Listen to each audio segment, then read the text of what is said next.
आप बखूबी वाकिफ़ हैं कि अंग्रेज़ी में he, she, him, her, his, hers का इस्तेमाल वाहिद के माने में इस्तेमाल होता है, यानी सिंगुलर के माने में इस्तेमाल होता है।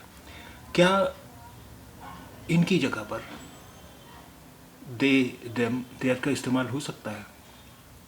जी हाँ, बाज़ सूरतों में इनका इस्तेमाल हो सकता है। आइए देखते हैं कुछ जुमले।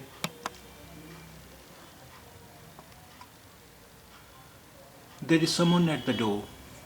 What do they want? There is someone at the door. What do they want? अब देखिए इस जुमले में जो दरवाजे पर है, हमें नहीं पता कि वो खातून है या मर्द है, लड़का है या लड़की है, यानी उसकी जिन्स के मुतालिक हमें नहीं पता है, और हम पूछना भी नहीं चाहते कि उसकी जिन्स क्या है, वो खातून है, मर्द है, लड़का है या लड़की है। तो हम यहाँ इस्तेमाल करेंगे what do they want. What do they want यानी दे से मुराद यहाँ हो सकती है कि वो भले ही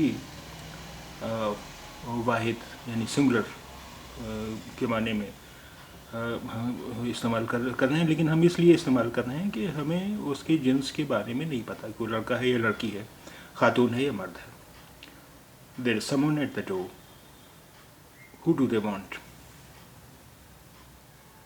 what do they want? There is someone at the door, what do they want? एक और जुमला देखें। The speaker was so wonderful. Really?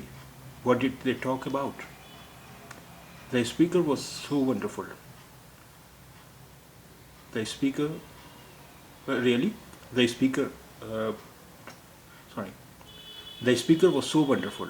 Really? What did they talk about? यानी यहाँ हम जिसके बारे में बात कर रहे हैं वो अगरचे वाहिद है यानी सिंगुलर है, लेकिन हम दे उसके लिए इसलिए इस्तेमाल कर रहे हैं कि हमें नहीं पता कि उसकी जिन्स क्या है, वो खातून है, मर्द है, लड़का है, लड़की है। तो the speaker was so wonderful. Really? What did they talk about? ये एक और जुमला देखें।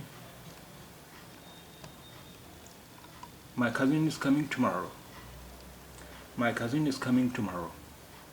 Nice. What's their name? अब कज़िन लड़का भी हो सकता है, लड़की भी हो सकती है, तो हमें चूँकि उसके जिन्स के बारे में नहीं पता और हम पूछना भी नहीं चाहते जो कह रहा है माई कज़िन इज़ कमिंग टुमारो, तो इसलिए हम इसके लिए इस्तेमाल करें नाइस। व्हाट्स देयर नेम यानी उनका नाम क्या है। Nice. What's their name? My cousin is coming tomorrow. Nice. What's their name?